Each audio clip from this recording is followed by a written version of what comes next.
Welcome. I'm Madeline DiNono, President and CEO of the Institute. With me is our esteemed ASL interpreters, Sharon Pierre-Louis and Nancy Pancino. We want to acknowledge that we are all on the traditional lands of the Chumash peoples. Storytelling is our most powerful media that deeply influences our cultural cues and norms, and also how we see our value in society. And great storytellers have the power to create life altering stories that can change our minds, heal us during troubled times, like we've all experienced over the past year, which is the topic of our panel today: behind the scenes, the state of inclusion and equity in TV writing. Ty is doing such important work, and it is my honor and privilege to introduce our Ty partner, Tawal Paniakosit Jr., co-creator, co-executive producer of Life After First Failure, and co-founder Think Tank for Inclusion and Equity. Take it away, Tywal. Thank you, Madeline. Uh, Welcome, everyone. We are so excited to be here to release the Think Tank for Inclusion and Equities, or TIES, third annual behind the scenes report, this year proudly in partnership with the Gina Davis Institute on Gender in Media. Before getting started, I also want to take a moment to acknowledge that we are collectively here in Los Angeles County on the traditional lands of the Chumash, Tongva, and Kizh peoples. We acknowledge these lands because it's important to know our history and to better plan for the future. That's also one of the reasons why every year TIE asks working writers to share their experiences in hiring, the writer's room, and development. You might ask, why another survey? Don't we have enough of them already? Don't we already know that there's a problem? While all of that may be true, how will we know if we're doing better if we don't track how we're doing in real time? How can we course correct and troubleshoot if we don't measure our progress? That's why we need another survey. That's why we need a survey every year. It's about accountability, and it's about being informed. The better informed we are, the more effective will our actions be. And TIE does all of this almost entirely through our network of scrappy, working TV writers, volunteering their time and energy, because we are committed to a world and industry where all writers and all stories can thrive. But we can't do it alone. These are systemic issues that require a systemic response. As you listen today, one question we have for you is, what can you do? How can we synergize our efforts and advance together? Now, I never thought I'd get to do this, like ever in my life, but it's my privilege to introduce our next speaker. She is a two-time Oscar winner, most recently being awarded the Jean Hersholt Humanitarian Award for her work promoting gender parity on screen. She is also the founder and chair of the Gina Davis Institute on Gender and Media. Her institute is the only research-based organization working collaboratively within the entertainment industry to create gender balance, foster inclusion, and reduce negative stereotyping in family entertainment media. She's also now someone we call a friend and partner. Please welcome Gina Davis.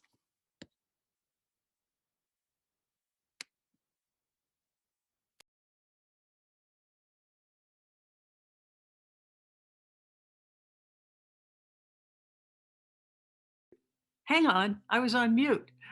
Hi, everybody. Thank you so much to all. And thank you to everyone joining us here today, especially our esteemed panelists, Stephen, Latoya, Melinda, and Shireen. We're honored to be partnering with the team at the Think Tank for Inclusion and Equity on their third annual behind the scenes report. TIE is a kindred spirit of the Institute, leveraging their hard-fought experience in the trenches as underrepresented writers to make the industry better, stronger, and more inclusive, so that what we see on screen is more representative of who we are as a society. This report is the only data of its kind pulled directly from working TV writers that is shared publicly with the industry at large to identify barriers to entry and career advancement for underrepresented writers, as well as the roadblocks and pitfalls to diversifying story content. Here at the Institute, We know that when you increase the number of underrepresented writers in the writer's room, the content they produce directly reflects that inclusion. The COVID-19 pandemic radically changed how Hollywood operated this past year. Not all of it, for the worse. In fact, for many writers, the changes allowed more engagement activity, making writers' rooms more accessible and compassionate. And although 2020 also brought on a monumental social movement that drove diversity, equity, and inclusion initiatives, following the murders of Ahmaud Arbery, Breonna Taylor, and George Floyd, the push to diversify writers' rooms and increase authentic storytelling may yet be missing the mark. This year's survey found that nearly 40% of underrepresented writers felt their most recent rooms were producing problematic story content, and they were twice as likely to be fired, reprimanded, or not asked back to their shows when they push back on those problems. In a few minutes, Romeo Perez will be presenting key findings. And immediately following that, you'll hear from our panel of industry experts and seasoned TV writers.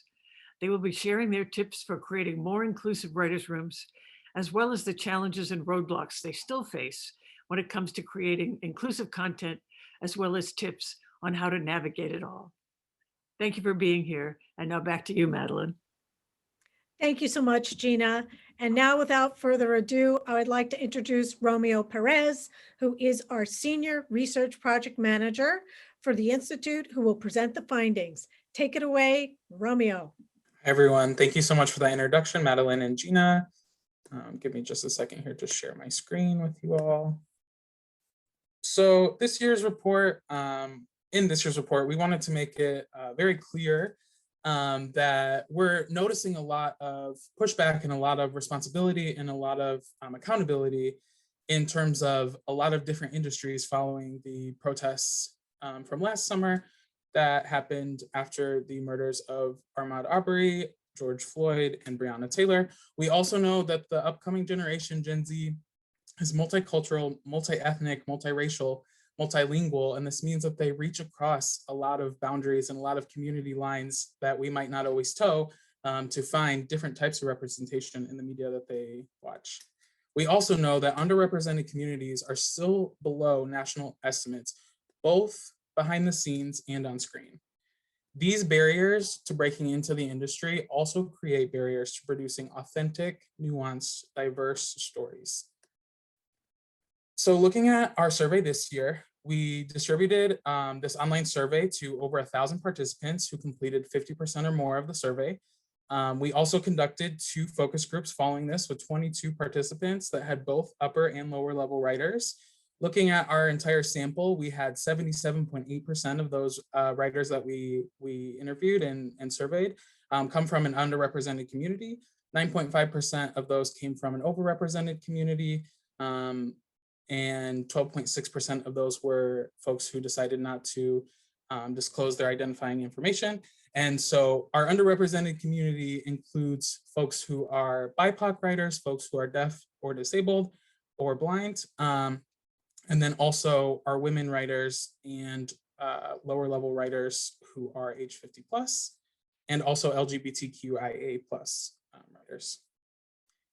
Looking at staffing, we saw that overrepresented writers were more likely to have secured their first and their most recent job due to personal connection or prior work experience when comparing that to underrepresented writers. And we know that this year specifically, with the global pandemic causing a stop in a lot of normal workplace connection, that there's also lost networking opportunities because of the pandemic for those underrepresented writers and overrepresented writers both, really. We also saw that this year, underrepresented writers were 15% less likely to have repeated staff level writer compared to last year's report. But we also saw that underrepresented writers are still 10% more likely to have repeated the staff level writer than overrepresented colleagues. Looking at the writer's room, we see that now most writer's rooms include women and BIPOC writers, but most of them also don't include disabled, deaf, or lower level writers that are age 50 plus. So we have almost 93 to 96% of all of our writers' rooms at least having one woman or one BIPOC writer. But again, we are seeing a lot of these rooms not having these other underrepresented folks in the room. Looking at upper level writers in the writer's room, we saw that most did have a female or a woman writer or a BIPOC writer as an upper level writer, but most of them still didn't have upper level writers who were disabled or deaf, and very few had upper level writers who were LGBTQIA+. Looking at how we actually include these folks and hear these folks from underrepresented communities in the writer's room, we found that underrepresented writers were more likely to have pitched ideas that were rejected, but later accepted when someone else pitched the idea, compared to overrepresented writers. We also found that underrepresented writers said they were always or often talked over or interrupted, and this was nearly twice as often as we saw this happening to overrepresented writers. We also saw that underrepresented writers were less likely to be included in side conversations that were pertinent to writing and social events. This takes into consideration too that these folks were excluded from some of these social events, even in online and virtual parties and engagements as we adapt to this new normal. Looking at how these ideas are coming across in the writer's room, we're seeing that 37.9% of our respondents this year are still witnessing problematic content in their most recent writer's room. And 24.6% of these writers witness discrimination aimed directly at another writer in that writer's room. A quarter of these writers who pushed back on problematic content were praised or promoted. So we obviously see that as a very exciting statistic to see that folks are being rewarded for this kind of behavior. But we also see that a few suffer consequences for challenging this problematic content. And this rate of folks being given some negative consequence, like Gina mentioned earlier, not being asked back to writing positions and being blacklisted, this is almost double for underrepresented writers compared to their overrepresented colleagues. Now, looking at development, we noticed that some writers mentioned that producers overworked them as new or young writers in the industry, and they didn't feel like they had the repertoire or the seniority in the industry to be able to push back on being assigned more work than what was agreed upon in contracts or in other negotiations and things like that. So we also saw specifically that overrepresented writers were more likely to be made a showrunner or an executive producer on shows they developed than were underrepresented writers who did the same thing. Looking at how this comes across in authentic stories and authentic content that we see on television, we saw that a quarter of our writers in this past year were told to diversify their stories or characters to make it more appealing to audiences and to make it more sellable. But we also saw that a small percentage, 6.1% of our respondents, said that they were told to decrease the diversity of their stories and characters, which in 2021, I would like to argue that decreasing diversity in your content is never a goal or should never be a selling point. We also saw that slightly less than half of our underrepresented writers were asked to develop projects because their personal experience or their community identities matched that of the project. But we saw that a small amount of those folks were also approached because the producers or the showrunners wanted an authenticity pass rather than a development partner. So this is, again, seeing where we have underrepresented folks in the writer's room or in production or in some process of the industry and not being heard like they should be. In dealing with harassment and discrimination, we saw that most underrepresented writers have experienced discrimination or sexual harassment over their careers. The rate of those folks who are experiencing harassment and discrimination is almost 1.5 times that for underrepresented writers as it is to overrepresented writers experiencing this harassment and discrimination. As you can see, and in our report, you'll see a better breakdown of how these communities individually compared to the overall sample of underrepresented writers and their experiencing of harassment and discrimination. In looking at how they respond to this discrimination, we saw that almost half of these folks who experienced discrimination or harassment chose not to report it. The other half of the respondents said they reported the incident to an agent, a supervisor, they took it to social media, or they documented the incident for later review. And so these underrepresented writers who were more likely to think, so our underrepresented writers were more likely to think that the incident was not serious enough to report. And that was one reason that they did not report. Another reason was because underrepresented writers were less likely to think that things would change after having reported the incident to a supervisor or to a manager or someone else in their team. And then we also saw that overrepresented writers were more likely to be satisfied with how the problem was solved and handled when they did report it, but they were also more likely to be fired. And so as we look at the state of inclusion, diversity, and equity on television today and in film today even, we notice that there's still a disconnect in what we're seeing in the global population in the US and what we're actually seeing on TV. But we also know that there's still a disconnect and there's still a gap between those representation numbers and those representation rates of underrepresented folks that we're seeing behind the screens as well. So as we say in our report, by expanding opportunities for underrepresented writers, removing the barriers they often face, and providing them with the necessary resources for success, networks, studios, and production companies can make a commitment to producing more authentic, inclusive content for an audience that is craving exactly that. And I highly encourage you all to check out the full report, look at the full set of statistics that we have, and then also this report includes a very detailed list of specific recommendations for industry leaders and folks trying to break into the industry as well. So please check that out at TTIE's website, rightinclusion.org, as well as the Gina Davis Institute's website at cjane.org. Thank you so much. And I will hand this over to Madeline. Thank you so much, Romeo. We clearly have a lot of work to do, so let's get into it. We are so thrilled to have such an esteemed group of creators with us today, so I'm going to jump right into it. I'm going to ask all of our panelists to please turn their cameras on, but first I will introduce Shireen Razak, who is the co-executive producer of New Amsterdam on NBC and co-founder and co-chair of TIE. Welcome, Shireen. Next, I'm going to invite Latoya Morgan, who is founder of Tinker Toy Productions and co-creator of the upcoming HBO Max series, Duster. Welcome, Latoya. Next, I would like to invite Melinda Shue Taylor, who is the showrunner, executive producer for Nancy Drew on the CW, which I have been loving that show. And last but not least, I would love to welcome Stephen Canals, Emmy-nominated, Peabody Award-winning co-creator, executive producer, director, and writer of the Golden Globe-winning show, Pose. Welcome, everyone. It's so great to have you with us. Thank you, thank you, thank you. Shireen, why do we need TIE? Why did you start this organization? Tell us everything.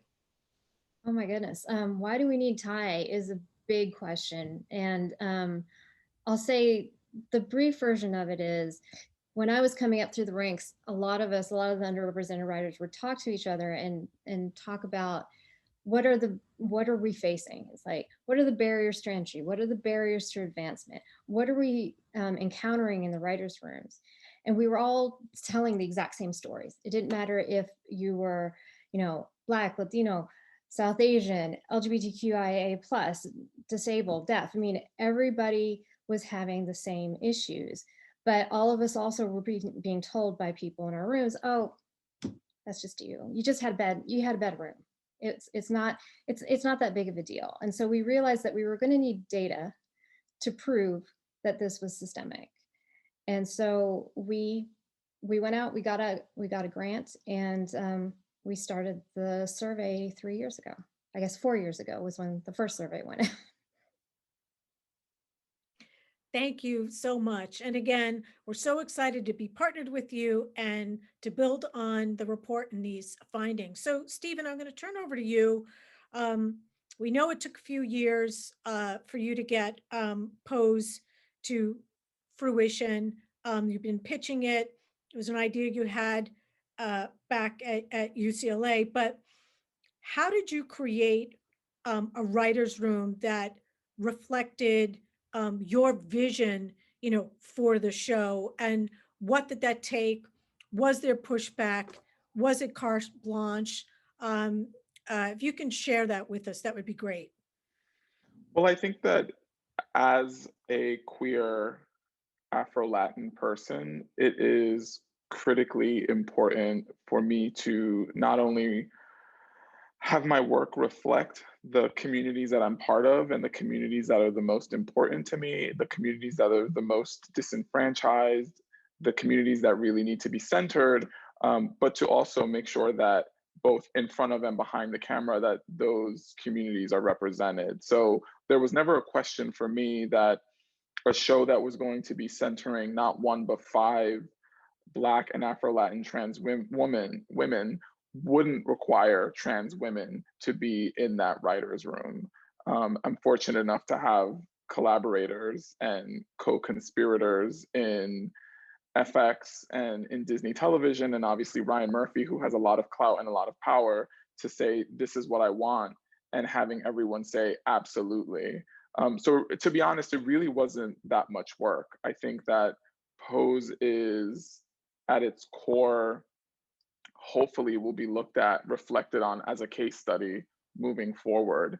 Because I think that, for me as someone who spent 10 years working in higher education as a college administrator, I bring all of that into my practice as a storyteller. And so Pose was as much about entertainment as it was about education. And part of that was using the show as allyship. Part of that was using the show as advocacy.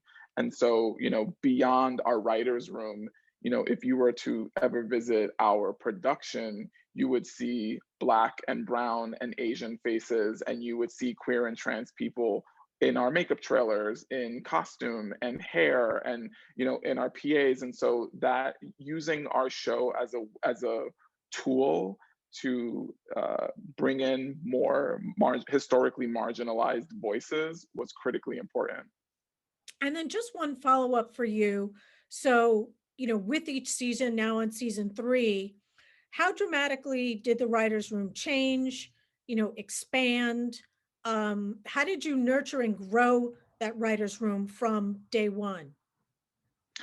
That's a great question. Our writers' room actually, funny enough, it didn't change. So we had the same 5 writers all 3 seasons, which was great because it created a shorthand for communication.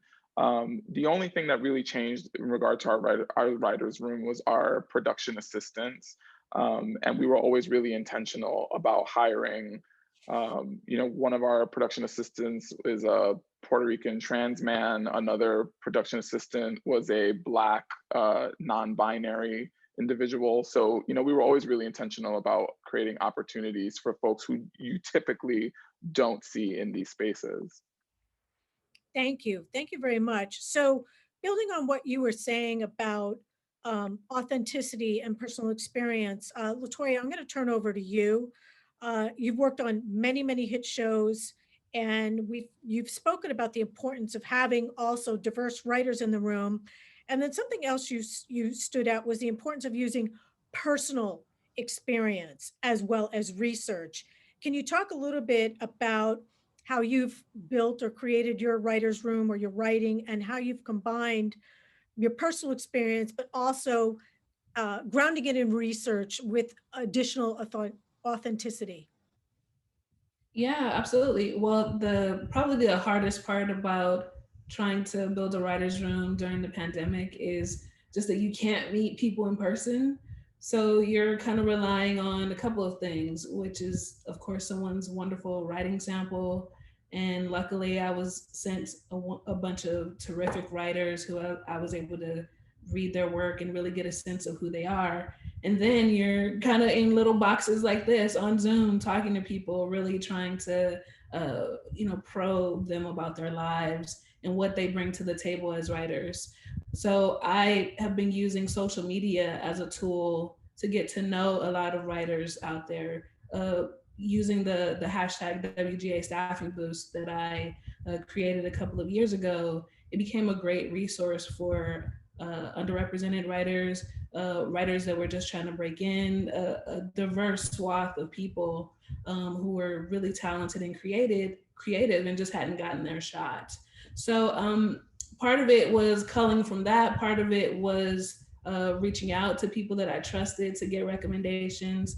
But for me, at the core of it, the people that I wanted sitting around that table were people that I felt had an authentic voice and really brought something to the table that I didn't. And that could be anything from having resources in law enforcement, that could be being a Indigenous man, just bringing those perspectives to the writer's room and to the story that I was trying to tell, despite what the genre was. So that's first and foremost how I tried to create the writer's room. And I think, as far as research, I'm a super nerd, so that's always my favorite thing. So any show that I ever worked on, I loved diving into the research. I loved when I worked on Turn, which was about the Revolutionary War, really going back and figuring out, hey, why do these women, how do they get dressed and wear these crazy outfits? And, the military stuff, about the cannons and the weapons that they used.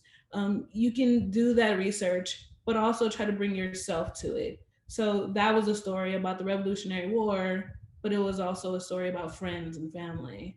And I just tried to tap into the things that I knew about, being friends and living with people who aren't necessarily always in your vicinity, trying to connect with them. So you just always bring those tools that you have in your toolbox. And it's a combination always of research and, just the things that you've gone through. LaToya, can you just repeat that hashtag? It came up in the, what was it? Hashtag. Oh yeah, it was a hashtag WGA staffing boost. Staffing boost? BOOST. Okay, great. We'll post that in the chat. So Melinda, it's one thing, when you have, original idea that's never been cultivated, but here you are bringing a legacy. So I want you to talk about what it was like to have a legacy property like Nancy Drew. And this is not your grandma's Nancy Drew. Nancy Drew's having sex. Oh my God, what's happening? I must credit Noga Landau with, a great deal of that. Noga Landau created the show with Josh Schwartz and Stephanie Savage at Fake Empire.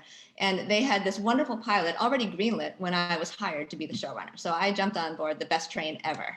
And Noga is absolutely behind things like saying, I want somebody who is disabled to play Ace's dad as a cop. And we found Anthony Natali, who is deaf and is a wonderful actor. And we just love him. We bring him back as much as we can.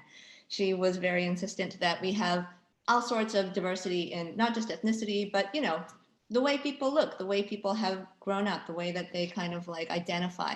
And we're committed to doing more of that. And I think that part of the fun of Nancy Drew, our version of it, is that we want it to be super relevant for our audience, who tend to be pretty young. They watch the CW. They're very, they listen to music that I don't listen to. Cards up, But fortunately, we have lots of folks who do listen to music, and we've got great music supervisors to keep us cool. But I think that part of the reason the show really works is because of our ensemble cast is very inclusive and very, not what you expect from the world of Nancy Drew. George Fan was written into the pilot script as an Asian woman. So we were able to find a fantastic Asian actress, Leah Lewis. Nick, who, played Nancy's boyfriend in the first season and now is George's boyfriend, he was written in as a Black man, got a great Black actor. And, all the way down the line.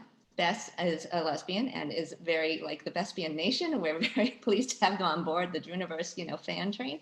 And we kind of all the way through every story, we want to make it as real world as possible, because the more grounded all of that is, the more representative, inclusive, and diverse that is, the more stretch we have for the audience to also believe in ghosts, which is kind of how Nancy solves her mysteries, or to believe in the presence of a supernatural force that runs through the town. We want to make the world very, very, very real so that we can also stretch into the fantastical. Yeah, I thought it was really interesting, the introduction of a little bit of sci-fi and ghosts, and I think that really gave it a very, definitely a very fresh appeal. So I want to move into what I'm calling round two And Sharina, I'm going to come back to you. And, I'd love for you to talk about the secret sauce of New Amsterdam. Why is the show clicking?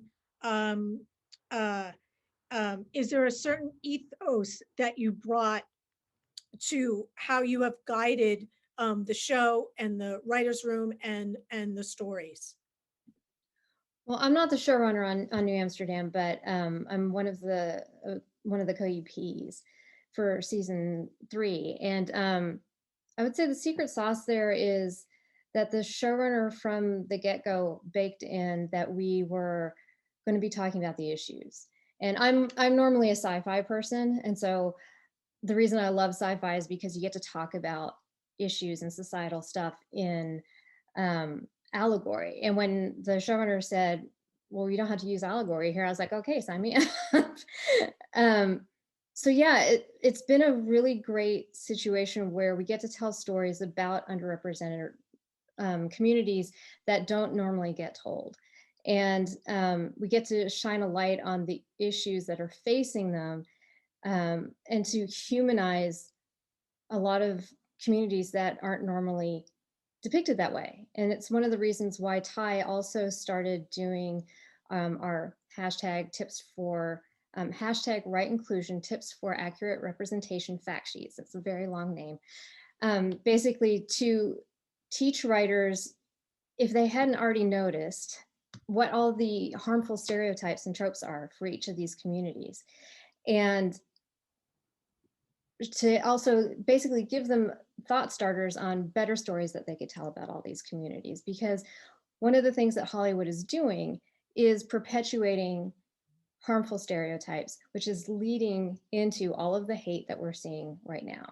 And if we're going to dismantle that hate, we have to start telling better stories, because what we write as writers really does impact not just the social conscience here in the United States, but we're exporting it globally. And it's creating a lot of problems for, like, daily problems for people that we need to take responsibility for.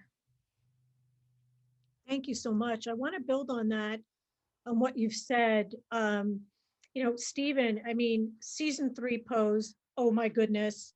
When we think about dismantling stereotypes, which I think Pose has done a phenomenal job, this is kind of a two-parter to you. Have you seen a change in terms of depictions, maybe with other projects, whether it's film or TV, for trans people? And what do you want to leave the world with in terms of when Pose has its final episode? What do you want audiences to be left with? So I know, big loaded question.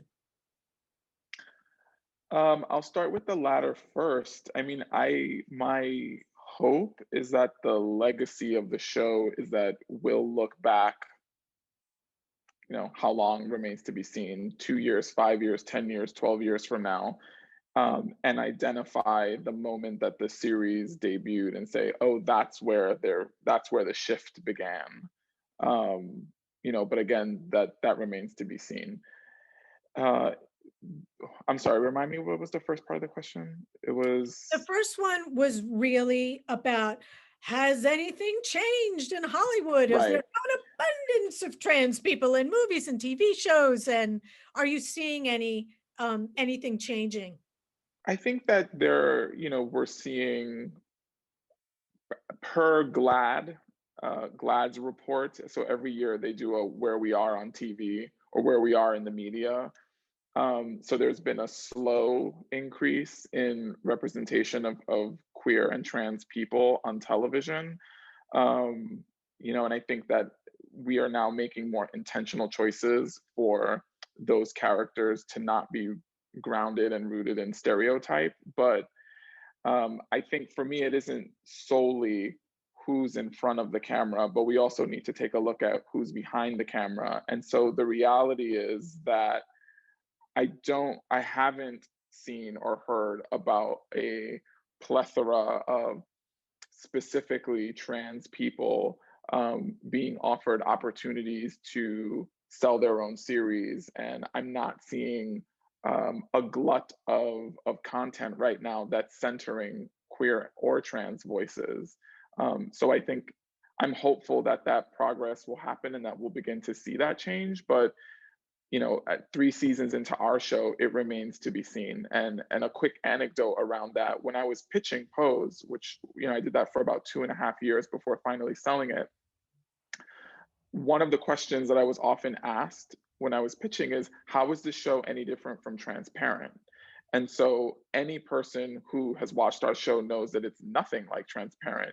And I think that that in itself tells you how limited the scope of understanding is in the industry. And so, if that was a question I was being asked just 4 years ago, I would imagine now having a show like Pose existing means that while, for us, we would assume it would open up doors, right?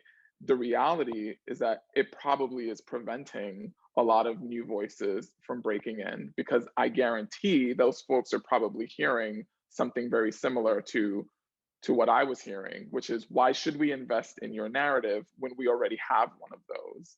And that's something that folks from historically marginalized communities, I think, women, BIPOC, and LGBTQIA people, most of all, hear when they're heading into rooms and pitching content.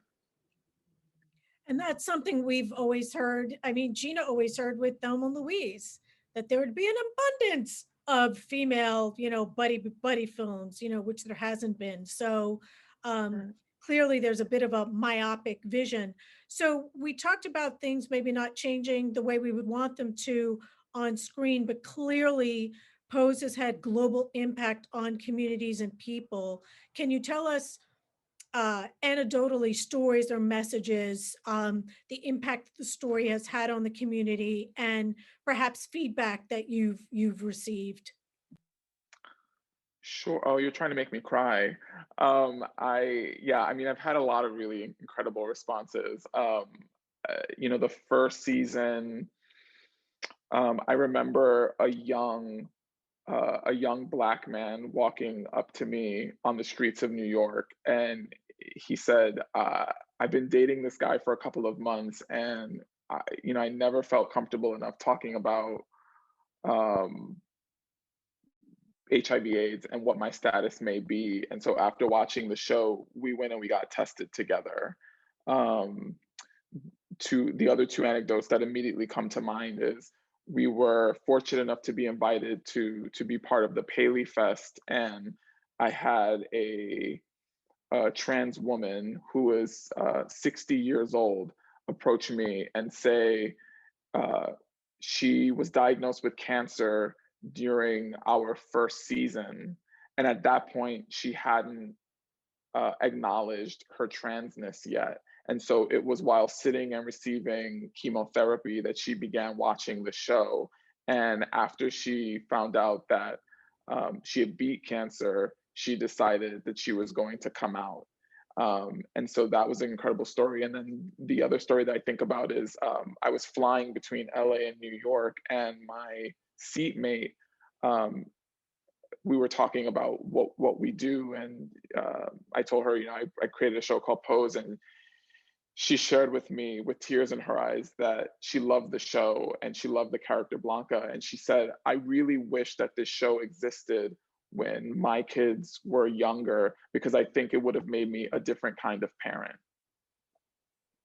And so it's incredible. It's amazing to know that, that my contribution to the television landscape has impacted people's lives in that way. And we'll continue for sure. Oh my goodness, I have to catch my breath on that one. Thank you so much for sharing that. Latoya, so we talked about the impact of Pose and people then taking control of their destiny. And clearly you've done that when you started your Tinker Toy Productions. So A, what compelled you to say, nope, I'm launching my own production company? And then B, what can you tell us? What can we look forward to with Duster? Ooh, you're asking me secret questions. Well, first, the thing that compelled me to create the production company was just that I would always be in these writers' rooms where I was usually the only queer Black woman in an upper level position. And that made me mad. I wanted to see more of that around the table. And so I decided that whatever company I would go and work with next, that I would push forward the idea of being able to bring in diverse voices, bring in more inclusive storytellers, so that we can start to build that next generation of showrunners. I think being in the different writers' rooms that I've been in, that's where I see the gap. That's where I see that we need to make a lot of change. Is that there's a ton of diverse writers at the lower level, and there's some diverse writers at the top, but that whole middle is the gap, and that's where we need to fill the space. And there's so many incredible writers out there that just haven't had the opportunity to step forward. So I think it was just really Black Girl Magic plus rage, and just wanting to create change. And as far as Duster, you know, I am really lucky to be working with J.J. Abrams. I could not ask for a more collaborative partner on this project. And it's a really fun crime thriller set in the 1970s. And in the mix of all that, there are a ton of diverse characters, Black characters, Indigenous characters, Asian characters. We have all of that in the story. I wanted that to be reflected in the writer's room. That was imperative to me. And we're making sure that that extends to the crew. We want the crew to look like the world that at least I walk in, which means a lot of diversity, a lot of different backgrounds, and just people who are excited about telling this amazing story. So I hope people tune in. It's hopefully we're gonna shoot in the fall, and it'll be coming out next summer. So crossing fingers that everyone supports and watches. Well, we can't wait for sure, and we'll be promoting it all the way. So, Melinda, I want to turn to you. You know, Latoya was talking about the pipeline, and you know, you have been an alumni of Warner Brothers, the drama workshop, the WGA showrunner training program. We have a few hundred people looking to get tips from you. Um, have those programs been helpful to inform you?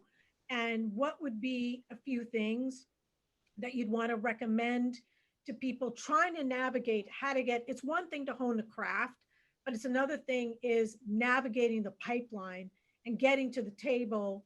What you know, which is what you know, Latoya, you know, had mentioned. What what can you say about that in terms of your experience and what's helped you get to where you are now?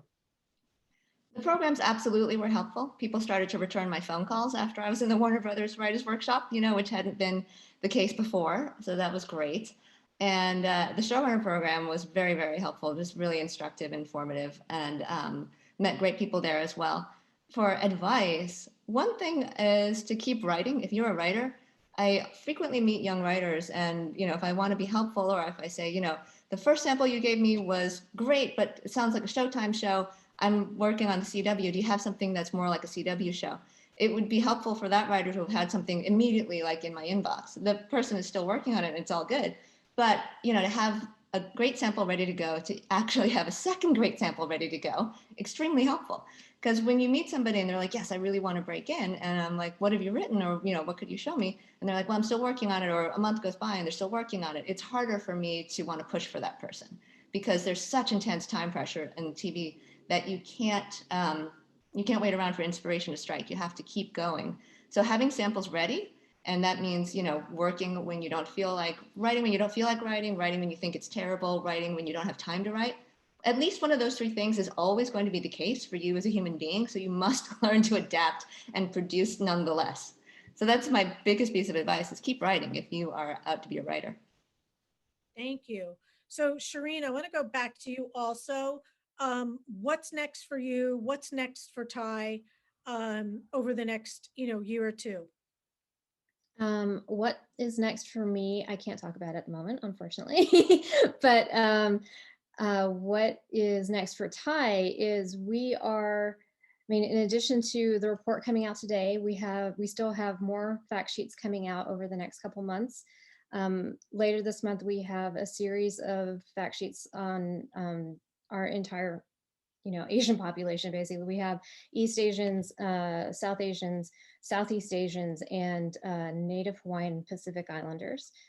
And Ty is also starting to do consulting work to help showrunners make their rooms more inclusive. Because what a lot of us see is that we go in and there's a lot more diversity in hiring, but there's not necessarily as much inclusion of those diverse writers. And so there's a trick to making a safe space for people to have the necessary conversations, to really dig into who these characters are, especially if they're from underrepresented communities. But there's a way to make the space for underrepresented writers safer so that they feel comfortable talking about these issues, because it isn't comfortable, especially when you're talking about things that are incredibly personal or things that could be triggering. It makes that in itself, it can be quieting, and then also feeling like people are going to judge you for what you're about to say is quieting. There are ways to open that up and make it feel welcoming. Thank you for that. And Stephen, before I bring Tawal back on, you clearly have left an incredible legacy with Pose. What's next? What is the next legacy that we'll be seeing from you? Oh, I don't know. That's what I'm trying to figure out right now. I mean, what I can say that I know for sure is that my work will always honor and center women, LGBTQIA+ folks, and folks of color, because those are the identities and the communities that that helped raise me, that support me, and that I want to continue to uplift and support and center. Well, we certainly can't wait. I am going to bring back Tawal Patnakosit to take us home, give us some closing remarks. Thanks, Madeline. I'll share a couple of call to actions for everyone. So here's a few things we can do. We all need to advocate for more inclusive writers' rooms, especially showrunners, creative executives, and business affairs personnel who must prioritize hiring underrepresented writers at all levels, especially the upper levels where creative decision-making is centered. Also, eliminate the practice of underrepresented writers inequitably repeating titles. We need to build up mid-level ranks to foster our showrunners of tomorrow. Furthermore, we should lean into discomfort. We all have blind spots. We all don't know what we don't know.